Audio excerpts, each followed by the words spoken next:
Chris POV. The group had gotten back on the road quickly enough, Puma being left in the rear carriage to sleep off her exhaustion, after having filled up on fruits and dried meats, along with nearly a full skin of water. Lugosi decided to rest in the lead carriage with everyone else, settling along the back of the carriage with the white cub, Fraley, lying along his back and napping, after having made herself comfortable in his thick coat. Things had mostly gone back to normal with his team, and the adventurers quietly playing cards or using the enchanted chess set to pass the time. But there was a sense of curious uncertainty lingering in the air, as everyone occasionally glanced over at the wolf. It wasn't really addressed at the moment, but the fact that Puma had clearly stated that Lugosi promised her food and drink once they got to the caravan was a rather odd thing to say in general. Even though Chris did verbally confirm with Lugosi himself that he could actually talk and that he was clearly intelligent, the wolf in question hadn't bothered to speak up since then. As the minutes started to turn to hours, Rance ended up being the one to break the silence as he regarded Lugosi curiously. "So, Wolf, Lugosi, can you speak?" he asked, simply enough.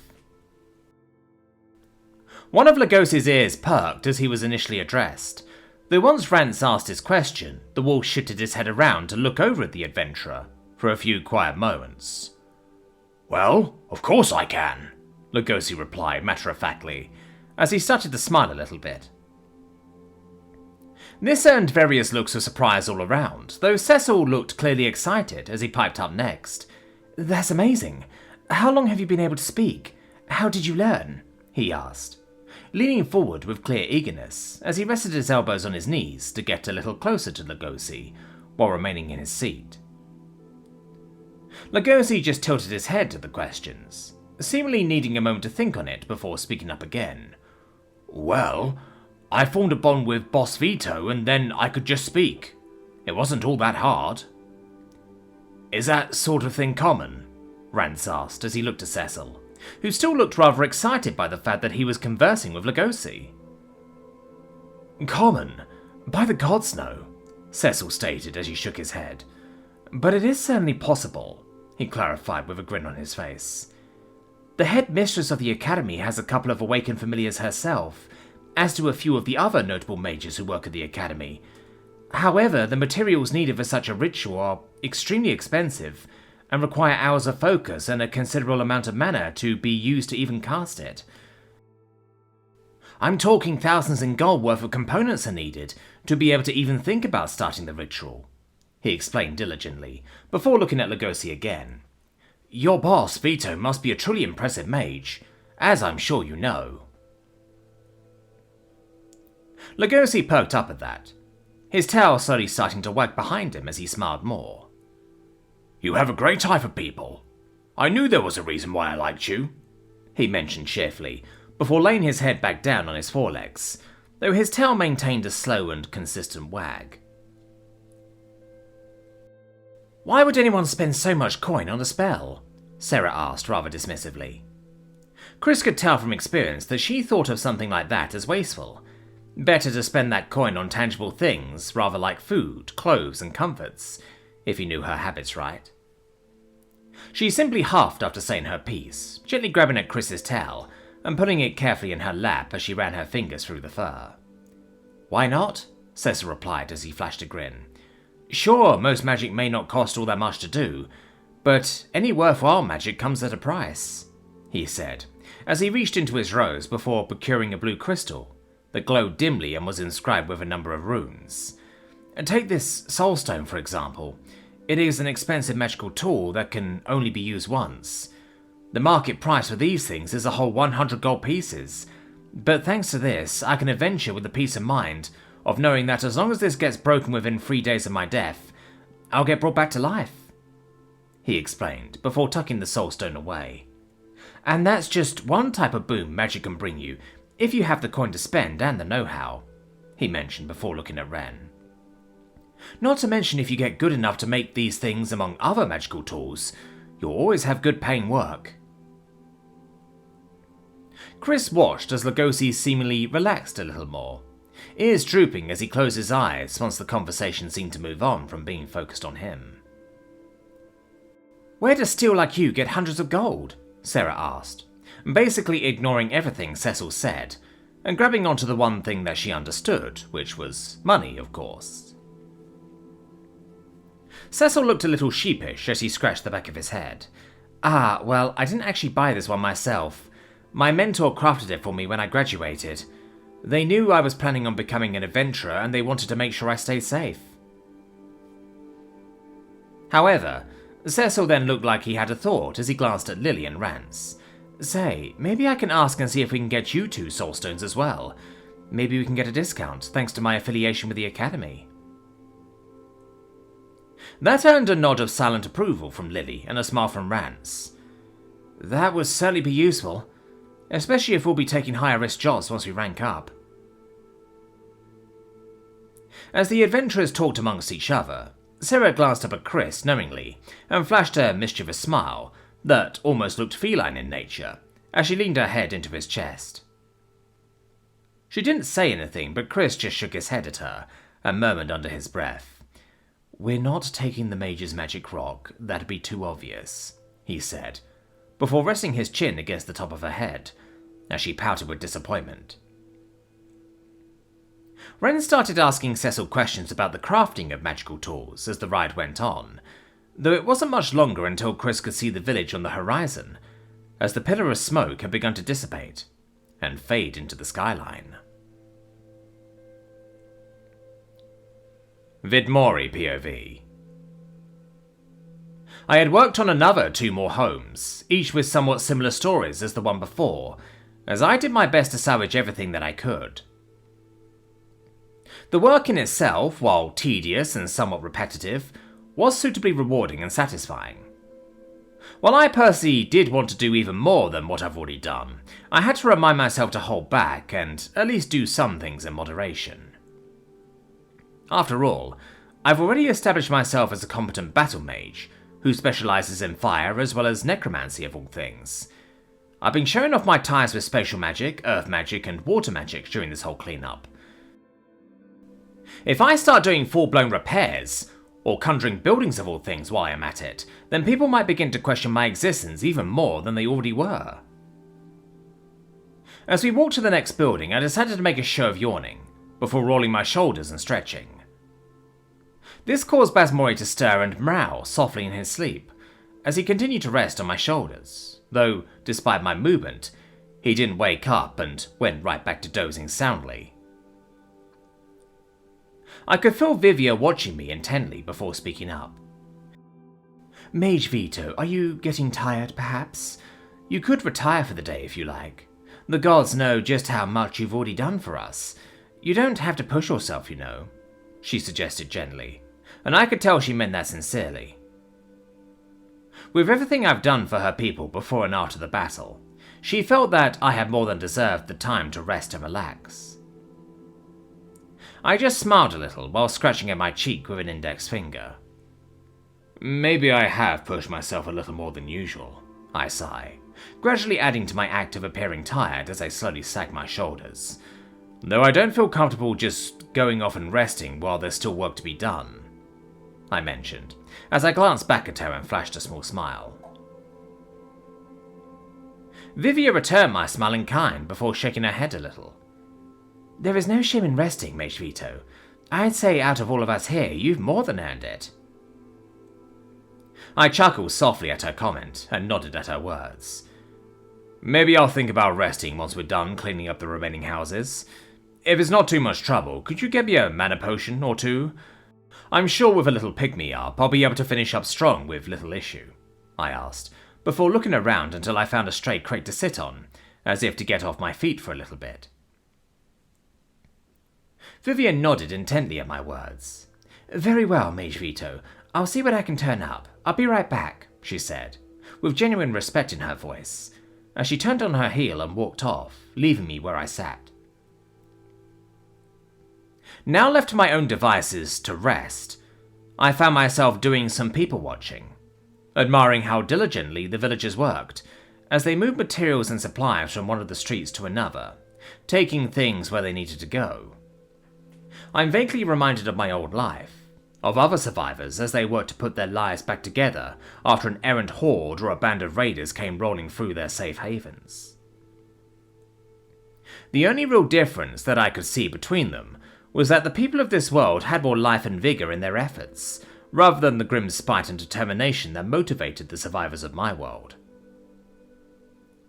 As the seconds turned to minutes, I was suddenly aware of a general spike of anxiety in the air. The villagers around me becoming vaguely unnerved about something. Looking around, I spotted Wither and Blight making their way over to me, followed by the black-skinned leper and the muscle mutant, both of which had fresh blood and viscera on their maws, claws and chests, all of which made them that much more frightening in appearance. "Welcome back, y'all. I take it everything went well?" I asked, looking between them, before standing as I looked them over. Wither and Blight nodded once, one after the other, though they didn't have anything particular to say or report. With nothing more to say, I looked over the muscle mutant and the leper for a few moments, checking them for notable injuries when I took them back into my storage space. Though before I could do anything else, I felt eyes lock onto me as someone began their approach. Turning to look, I spotted Tormi making her way over to me. I could see her casually glancing around as she looked for someone else, but was content with speaking to me in particular as she closed the distance. "Vito, it is good to see you are well," she expressed happily enough, before regarding Wither and Blight. "And I should have figured this is where you two would have ended up. I didn't get to thank you two for all your help," she mentioned before lowering her head in a show of respect. "If it weren't for your healing and physical enhancements, we might have had a hard time against those soldiers," she said, though she then flashed a more confident smirk as she stood taller. "Well, I would have been fine, but for most of those guards, today was their first taste of actual combat." I could feel that Wither and Blight weren't sure how to respond at first, sharing small glances from behind their masks, before simply bobbing their heads in response to Tormi's thanks. I couldn't help but smile a bit before glancing over at Tormi. "Forgive them. They're men of few words, though I can tell they appreciate your thanks." Tormi nodded at my words, and I could sense she had gotten that impression by now.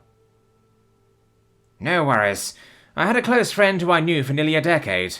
The entire time he likely said no more than 300 words that I know of," she mused, before looking at me again. "I also heard a few retellings of your battle already from various guards and soldiers. I could tell you were strong the moment I met you, but I've never heard of someone like you operating in this area. What sort of rock did you come out from under?" she asked with a playful smile on her lips. Despite the cheery mood she was in, I could tell she was fishing for information to try and get a better bead on me and my background. Fair enough, I suppose. I don't mind giving her something to work off of, even if none of it is going to be remotely true. "An elven one," I start with a grin on my face. "I was picked up by one of their wanderers and they decided to take me in when I was younger. I've only recently started wandering myself and have business in the capital of your country," I explained simply enough. The surprise on her face was distinct, and I could easily tell she wasn't expecting that sort of answer. She opened and closed her mouth a few times before simply nodding a bit. "I suppose that could explain why I've never heard of you. I didn't know that the elven clans took in outsiders like that," she considered, though I could tell she didn't know nearly enough about elves to argue my claim. I chuckled softly as I leaned forward and rest my elbows on my knees. "Well, wanderers tend to have the freedom to do as they wish and have more authority than the elves, who spend their centuries never leaving their clan territories. That being said, it's not like my situation is entirely unique or without precedence. It's just uncommon is all." Tormi ended up needing to chew on that information some more, though before she could speak up again, some of the guards that I recognized from the field made their approach. They first lowered their heads in respect towards Tormi, before turning to look at Wither and Blight in particular as one spoke up. "Excuse the interruption, but the healers in Lukfan's retinue and the local herbalists are rather overwhelmed at the moment. We could use your assistance with treating the injured if you two are willing to lend us your aid." At that, Tormi spoke up, looking between me and the plague doctors. I'm sure the Lukfen family will be willing to compensate you for your efforts, but I'll also be more than willing to pay for your time if that's what it takes. I watched as Blight took a full step forward, already willing to help upon request, though Wither grabbed his shoulder before turning to look at me, awaiting my order. I flashed a small smile, looking away from my plague doctors and glancing at Tommy and the guards. They'll be happy to help, and don't worry about the compensation. This is just people helping people, after all. It wouldn't sit right with us to turn a profit from something like this. With that said, Wither nodded in agreement before releasing Blight's shoulder, the duo turning to look at the guards as Blight gestured for them to lead the way. The guards eagerly led the plague doctors away, leaving me alone with Tommy once more. It was quiet for a few minutes, as he watched the villagers go by, working on this and that. However, after a little while longer, Tommy spoke up again. Well, whoever you are or whatever you're doing here, all I can say is thank the gods you had business in our country, she mused cheerfully enough. I just chuckled a little bit, before scratching my cheek. If I'm being honest with you, I'm really only on my way to the capital for a date. Who knew I'd be getting tangled up in this whole mess? Tommy just laughed at that, a grin on her face as she couldn't help but be amused at the revelation. Well, then I suppose we have the gods of love to thank in particular for your timely intervention, she mused, while patting my shoulder. Good luck on your date then. You've more than earned the right to have a good time by now. It was then that Vivia finally returned, 2 vials of blue liquid in hand as she looked at the scene before her, a small smile on her face as she came up beside Tommy. Glad to see spirits are high, she mentioned, before holding the vials out to me. Here you go, Mage Vito. Sorry I couldn't bring more. We just don't have the potions to spare right now. What with the healers taking priority right now. Taking up only one of the vials, I simply shake my head at her apologies. No worries then. I'll make do with the one, I say while standing up again, uncorking the vial and downing it as I stash the potion away in my storage space. Sighing with delight and licking my lips, I tuck the vial away into my satchel before looking between the 2 elite women. I have a feeling you two have some business to discuss. I'll just get back to clearing away the ruins if you'll excuse me. Tommy's ears perked as she was vaguely surprised when I dismissed myself, though she figured I wasn't wrong as she simply bobbed her head. Vivia spoke up before I went, a smile on her lips as she lowered her head in a show of thanks. Thank you once again for all your help. Find me in the plaza once you're done so we can make arrangements for somewhere you and your people can rest. I gave a small nod as I started walking, glancing back at her with a smile of my own. Sounds good to me. Making my way around the corner, I'm left to do things mostly at my own pace, as I start heading for the next ruined building. It was time to get back to work, after all.